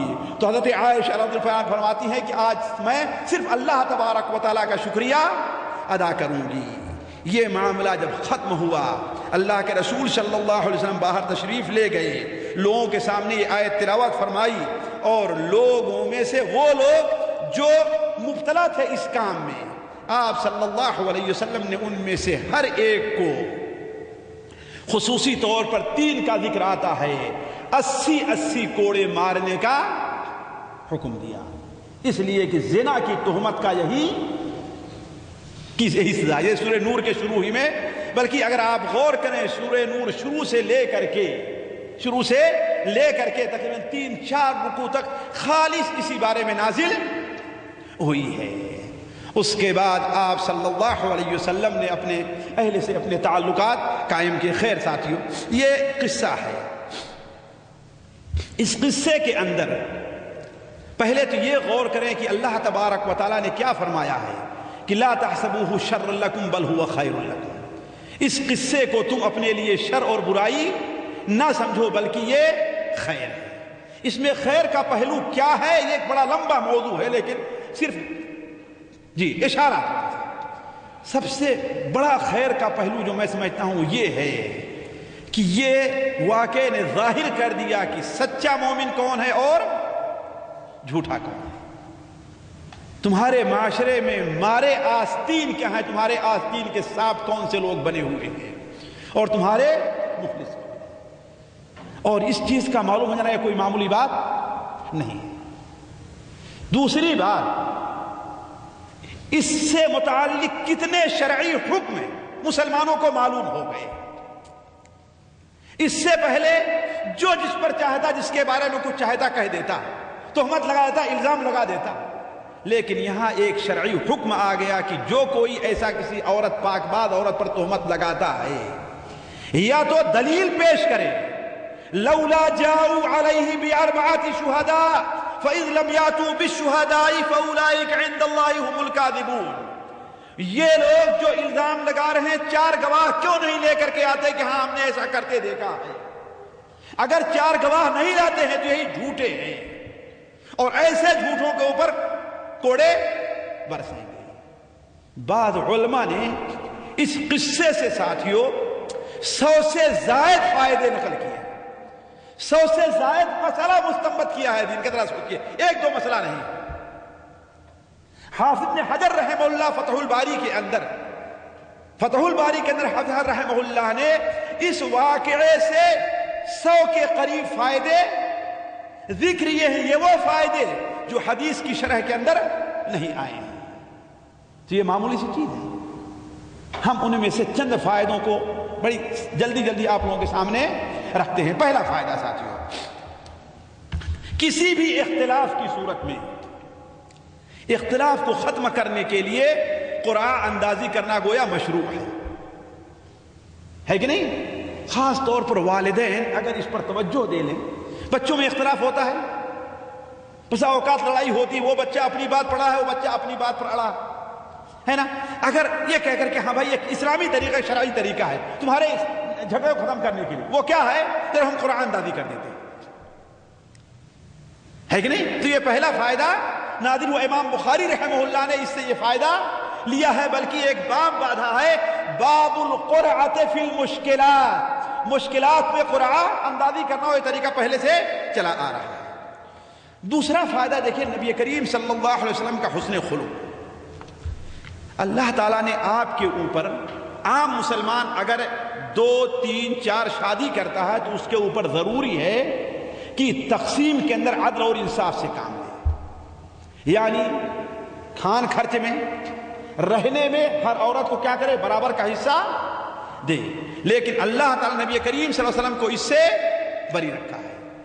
ترجی من تشاء منہن وتوبی الیک من تشاء، قرآن مجید میں اللہ تعالی ارشاد فرما دیا ہے جس کو آپ اپنے قریب کرنا چاہیں اسے آپ اپنے قریب کریں، جس کو اپنے سے دور کرنا چاہیں اس کو آپ دور کریں، آپ کے اوپر کوئی پابندی۔ لیکن اس کے باوجود نبی کریم صلی اللہ علیہ وسلم نے پابندی کی ہے، حتیٰ کہ اگر سفر پر بھی جانا ہے پھر بھی یہ نہیں کہ کس کو لے کر کے جائیں۔ آج دیکھتے ہیں کسی کی 2 یا 3 بیویاں ہیں تو جس سے زیادہ محبت کرتا ہے اس کو لے کر کے سفر پہ ہے، بات صحیح کہ نہیں؟ لیکن اللہ کے رسول کیا کیا؟ نہیں، قرآن دادی تاکہ کسی پر کسی کو اعتراض نہ ہو۔ تیسرا فائدہ ساتھیوں، اس پر توجہ دیں، بہت لوگ پریشان کر دیتے ہیں ایسے موقع پر، خاص طور پر جو لوگ عمرے اور حج کا حملہ لے کر جاتے ہیں انہیں بڑا تجربہ ہے۔ اگر کوئی ساتھی اپنی جگہ سے بچھڑ جائے تو اسے اسی جگہ آ کے کھڑا ہونا چاہیے جو جگہ متعین ہو،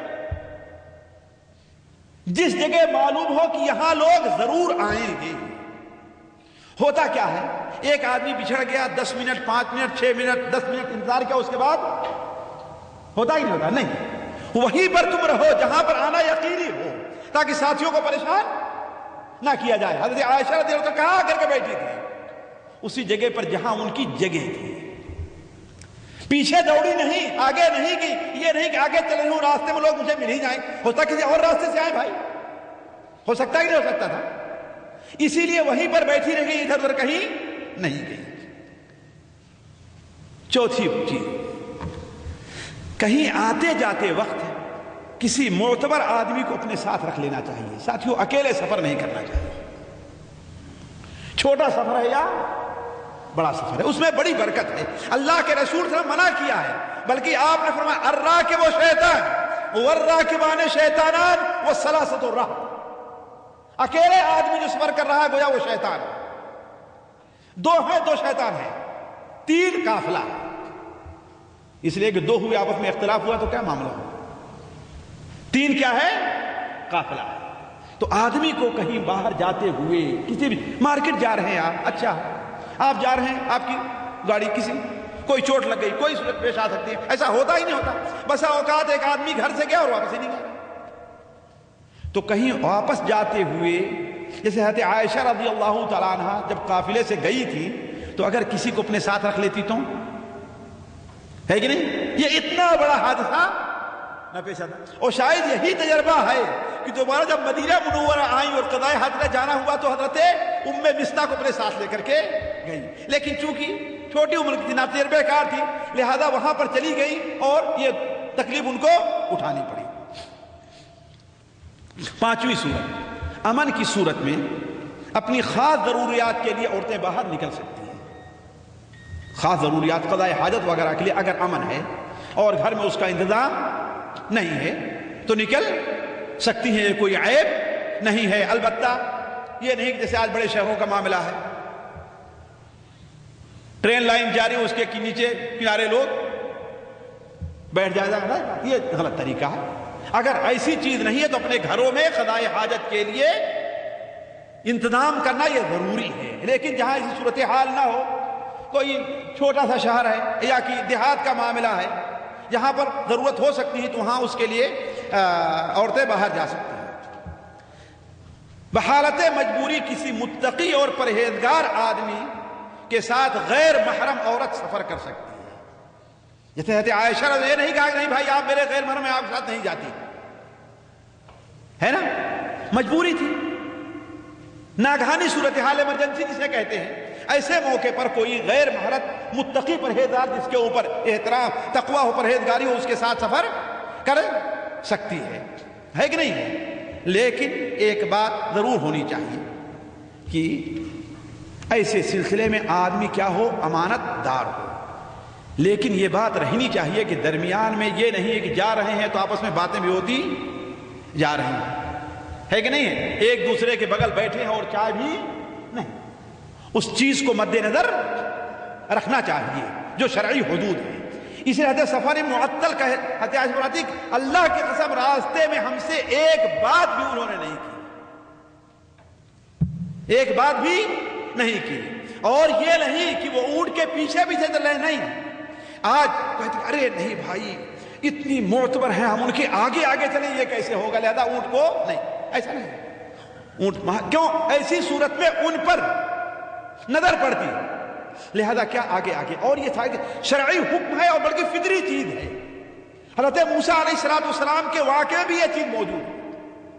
حضرت موسیٰ علیہ السلام کا وہ مشہور واقعہ ہے جب مدین گئے اور ایک چشمے پر پہنچے, کنویں کے اوپر پہنچے, تو کیا دیکھا کہ سارے لوگ اپنے جانوروں کو پلا رہے ہیں اور دو بچیاں کھڑی ہو کر کے انتظار کر رہی ہیں.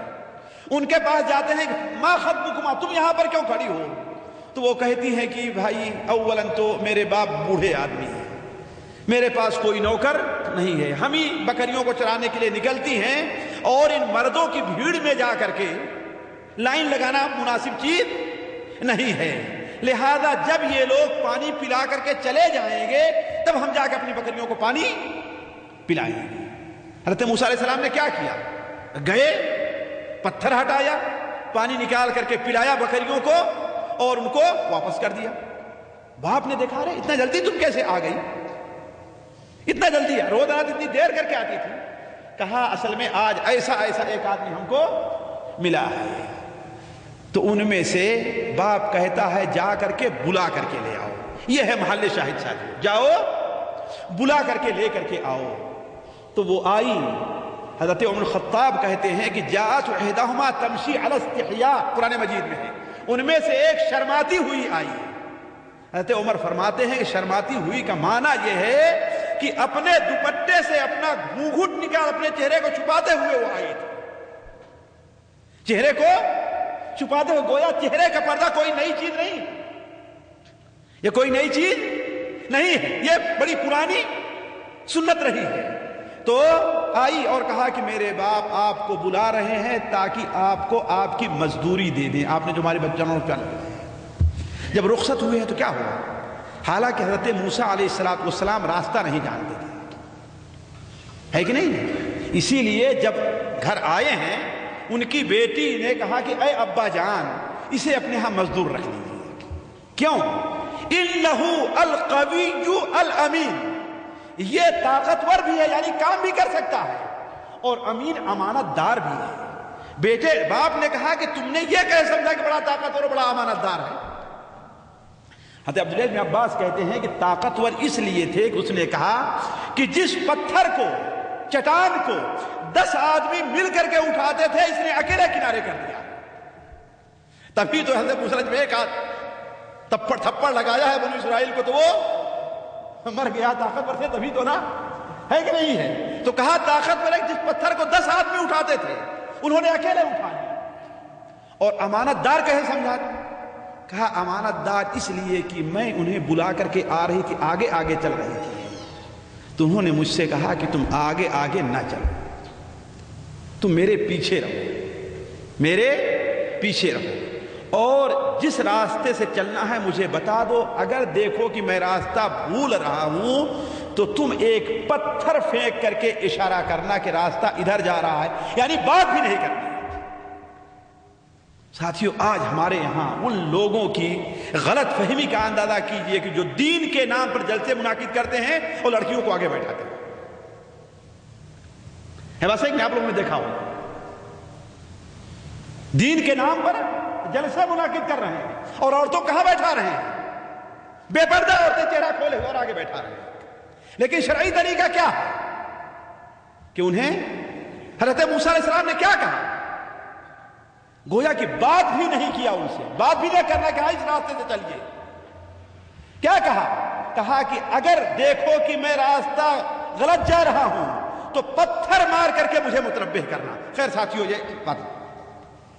7واں فائدہ چہرے کے پردے کی مشروعیت, کہ چہرے کا پردہ کیا ہے, مشروع ہے. حضرت عائشہ رضی اللہ تعالیٰ عنہ نے کیا کہا کہ جب ان کے انا للہ پڑھنے کی آواز سنی تو ہم نے اپنے چہرے کو فوراً چھپا لیا, لیکن وہ مجھے پہچانے کیوں, اس لیے کہ سونے کی وجہ سے میری چادر ہٹ گئی تھی اور مجھے پردے کے نزول سے پہلے مجھے پہچان چکے تھے. 8ویں چیز دیکھیں گے, آج ہمارے ہاں بڑی کوتاہی ہوتی ہے. کوئی عورت ہے خواہ اسے بچپن ہی سے کیوں نہیں دیکھا ہے، آپ کے ساتھ کھیلی کودی ہی بچپن میں کیوں نہیں، لیکن جب پردے کی عمر کی پہنچ جائے تو اس سے پردہ لازم اور ضروری ہے۔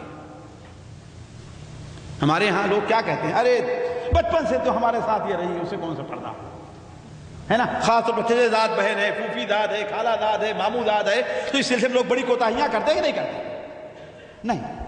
اگر آپ کی غیر محرم ہے، آپ کی محرم نہیں ہے، تو اگرچہ بچپن میں آپ میں کھیلنے کی کیسی ہی دوستی کیوں نہ رہی ہو، جب اس عمر کو عورت پہنچ جائے کہ اس پر پردہ واجب ہے تو اسے کیا ہے، پردہ۔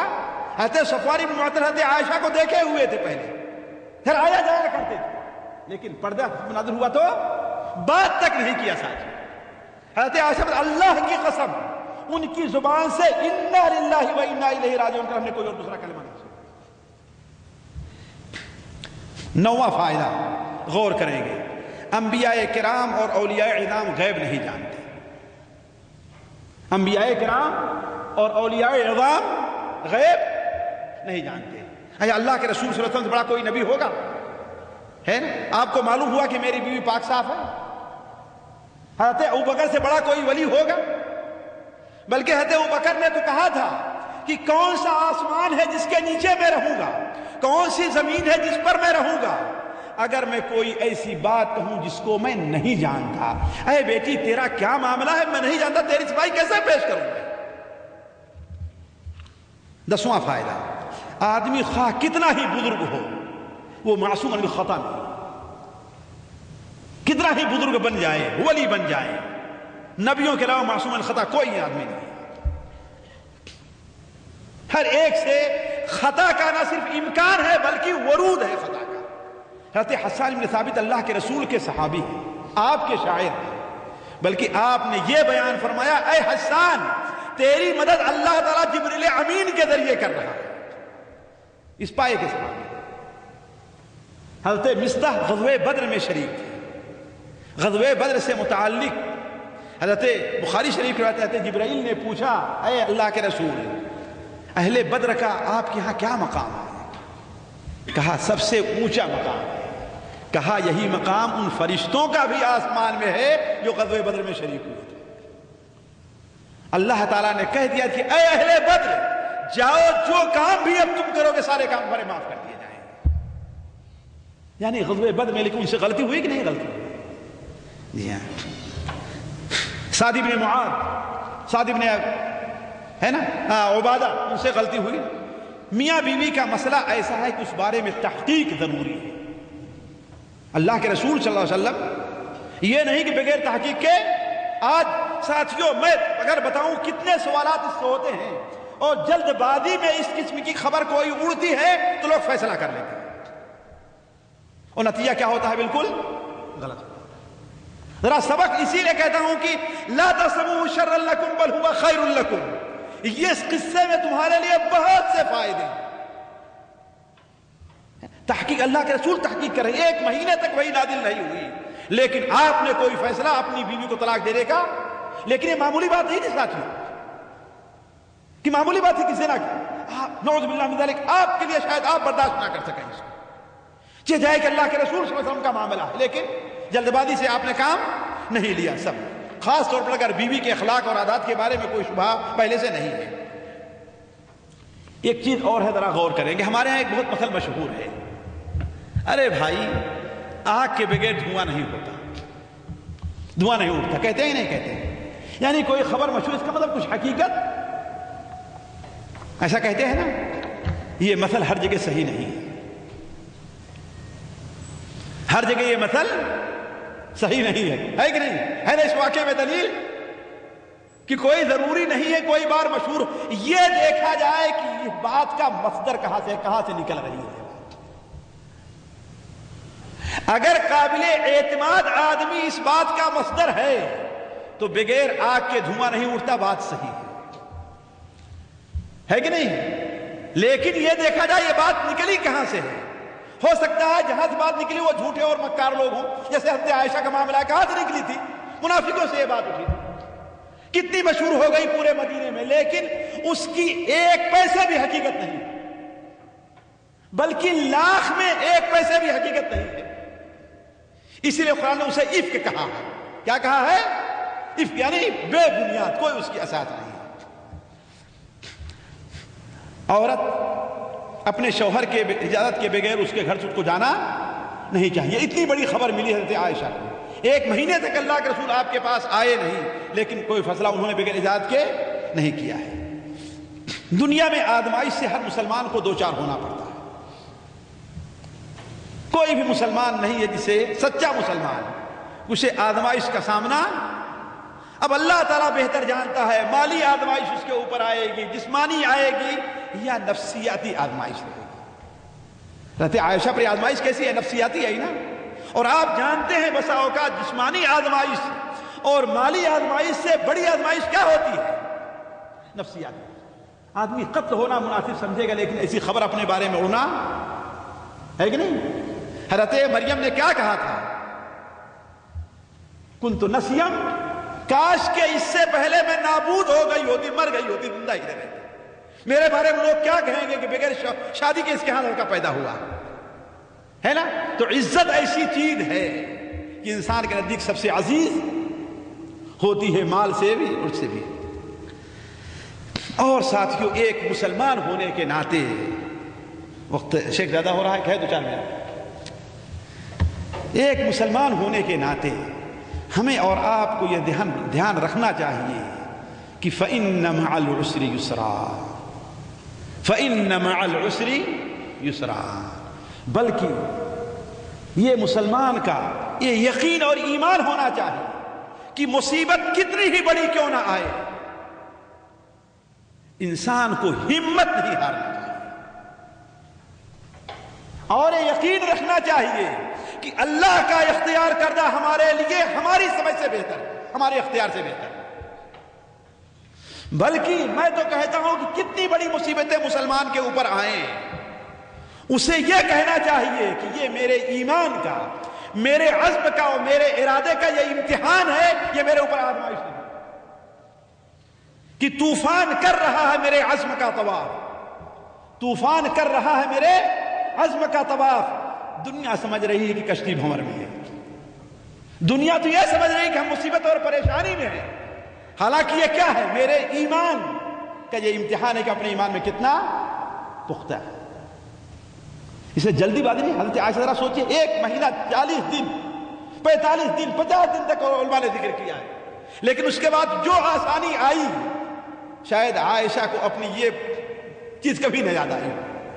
کتنی بڑی آسانی ان کے اوپر آئی ہے. کتنا بڑا مقام دیکھیے حضرت عائشہ رضی اللہ تعالی عنہا، اور ان کے خاندان کا یہ 16واں فائدہ ہے کہ اس کا تصور نہیں کیا جاتا. ساتھیوں، یہ کس کی قسمت میں ہے کہ قرآن مجید میں اس کی فضیلت بیان ہو جائے، اس کی طہارت، اس کی پاکیزگی قرآن مجید میں بیان ہو جائے. مجھے ہمیشہ یاد آتا ہے امام خطیب بغدادی رحمہ اللہ نے ایک بہترین کتاب لکھی ہے تاریخ بغداد، 14 جلدوں میں، پرانی چھپائی 14 جلدوں میں. سوچیے آپ، ان میں بغداد میں جو علماء زہاد صحابہ تھے ان کا ذکر کیا ہے.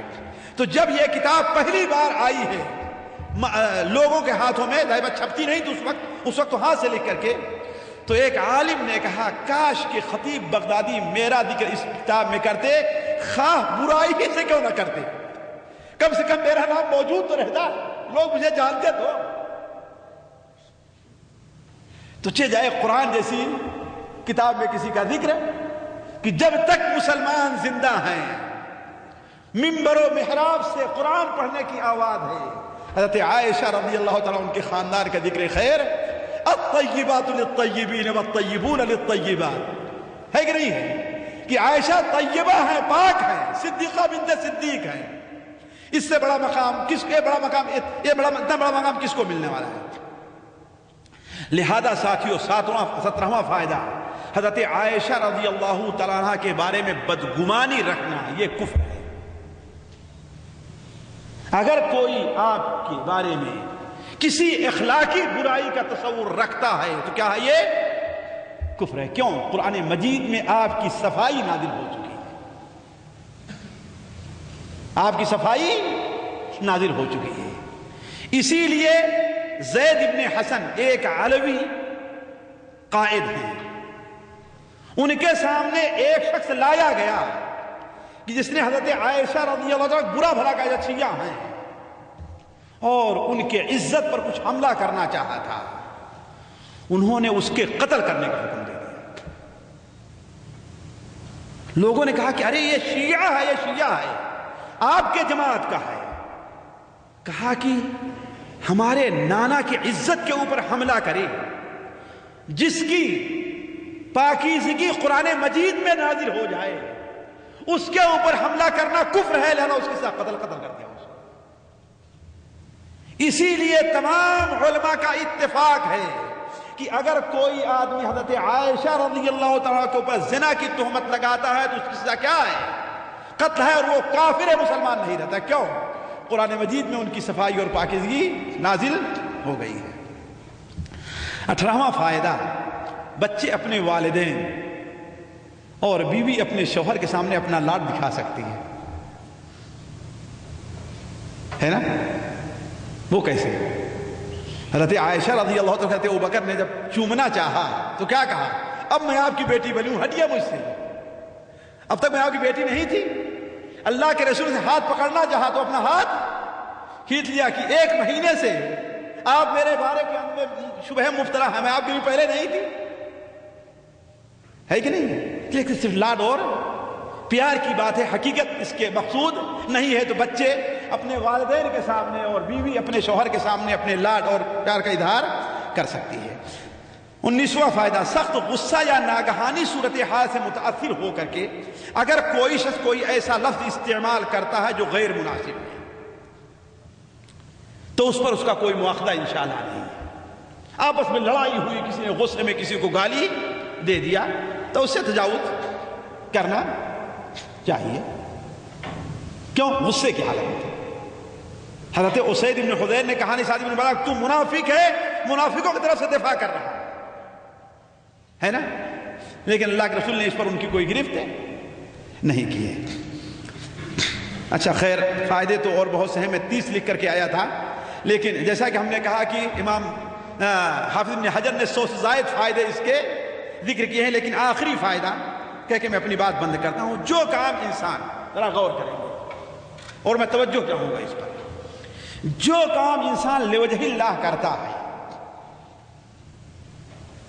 کسی صورتحال سے متاثر ہو کر کے خاص طور پر اپنا ذاتی فائدہ اس میں ہو، ذاتی معاملہ ہو، تو اس کام کو چھوڑنا نہیں چاہیے۔ سمجھے کہ نہیں سمجھے؟ مثال کے طور پر آپ اس مجلس میں کس لیے آتے ہیں؟ اللہ کے لیے آتے ہیں۔ اب اگر آپ کا شیخ نصیر سے تھوڑا اختلاف ہو گیا تو آپ آنا چھوڑ دیں، اس کا مطلب آپ اللہ کے لیے نہیں آ رہے، شیخ نصیر کے لیے آ رہے ہیں، ہے کہ نہیں؟ آپ کسی مسجد میں جماعت کے ساتھ نماز پڑھتے ہیں، مسجد میں گئے، امام نے آپ کو ڈانٹ دیا، ایسے ہوتا ہی نہیں ہوتا، بسا کا امام سے کوئی اختلاف ہو گیا تو ہم کیا کرتے ہیں؟ مسجد میں نمازی پڑھنا چھوڑ دیتے ہیں، ہے کہ نہیں؟ ہوتا نہ ہوتا؟ اس کا مطلب تم اللہ کے لیے نہیں پڑھ رہے تھے، اس لیے پڑھے تھے۔ یہ ہمارے اخلاص کا یہ امتحان ہے۔ یہ بات ہم نے کہاں سے لی ہے ساتھ میں؟ کہاں سے لی ہے؟ قصے میں اس کا ذکر میں بھول گیا تھا، اس لیے بہت مختلف ہے۔ حضرت ابوبکر صدیق رضی اللہ تعالی عنہ حضرت مصطح اور ان کی والدہ کا پورا خرچ چلایا کرتے تھے، پورا خرچ چلایا کرتے تھے، لیکن جب مصطح ان لوگوں کے ہاں میں ہاں ملائے، ان کے ساتھ اٹھنے بیٹھنے لگے جو حضرت عائشہ پر تہمت لگاتے تھے رضی اللہ تعالی عنہم اجمعین، تو حضرت ابوبکر کی عقل مندی دیکھیے کہ جلد بازی سے ان کا خرچ بند نہیں کیا، لیکن جب حضرت عائشہ کی براءت نازل ہو گئی تو کہا اللہ کی قسم اب میں مصطح پر 1 پیسہ بھی نہیں خرچ کروں گا، جبکہ اس نے میری بیٹی کے بارے میں ایسی ایسی بات کہی۔ ساتھیو معمولی معاملہ ذرا آپ غور کریں، معمولی بات تھی، پاک صاف ستھری دودھ سے دھوئی ہوئی بیٹی گویا کی ہے، اس کے اوپر الزام لگا رہے، معمولی چیز۔ تو حضرت ابوبکر نے کیا کہا؟ اب انہیں 1 پیسہ ہی نہیں، لیکن اللہ کو، ابو بکر کے رب کو یہ بات پسند نہیں تھی۔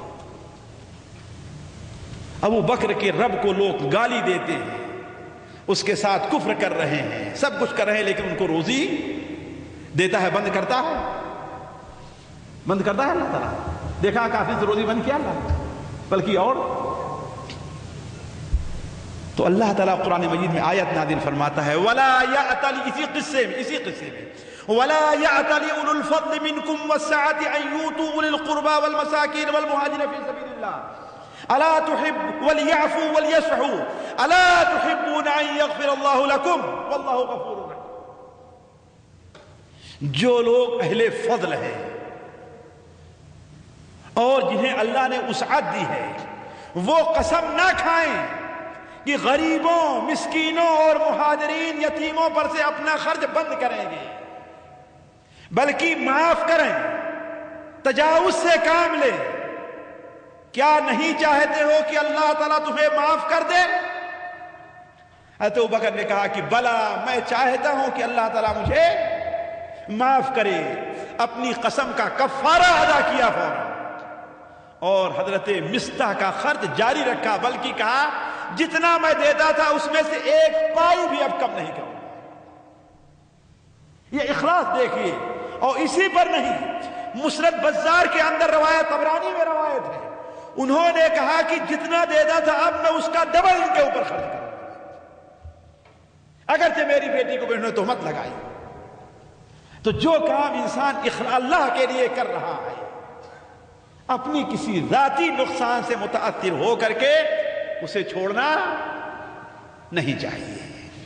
ہمیں اس سے سبق ملتا ہے۔ اللہ تبارک و تعالیٰ سے دعا ہے کہ اللہ تعالیٰ ہمیں اور آپ کو اس واقعے سے صحیح طور پر عبرت حاصل کرنے کی توفیق عطا فرمائے۔ اللہ تعالیٰ ہمارے اور آپ کے دل میں اگر کسی بھی صحابی سے متعلق کوئی چیز ذہن میں آئی ہے اس واقعے سے متعلق، تو اللہ تعالیٰ اسے دور کرے۔ صحابہ کرام کے بارے میں بدر ہونا کسی طریقے سے جائز نہیں ہے کہ اللہ تعالیٰ انہیں رضی اللہ عنہم ورضوا عنہ کا دے دیا ہے۔ اللہ تعالیٰ ہمارا اور آپ کا یہاں پر جمع ہونا قبول فرمائے۔ یہاں جمع ہونے کی برکت سے اللہ تعالیٰ ہمارے اور آپ کے گناہوں کو معاف کر دے۔ سبحانک اللہم وبحمدک، اشہد ان لا الہ الا انت، استغفرک واتوب الیک۔ بات لمبی ہو گئی، میں معذرت چاہوں گا۔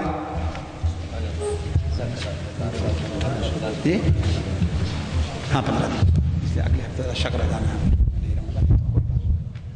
السلام علیکم ورحمۃ اللہ وبرکاتہ۔ محترم بھائیو، عزیز ساتھیو، سیرت کا آج جو حصہ رہا ہے اس سے آپ نے اندازہ لگایا کہ 1400 سال پہلے کا ایک واقعہ بیان کیا گیا، لیکن صرف آج کے زمانے کے لیے ہی نہیں، قیامت تک رہتی دنیا تک کے لیے اس میں ہمارے لیے کتنی ساری نصیحتیں ہیں۔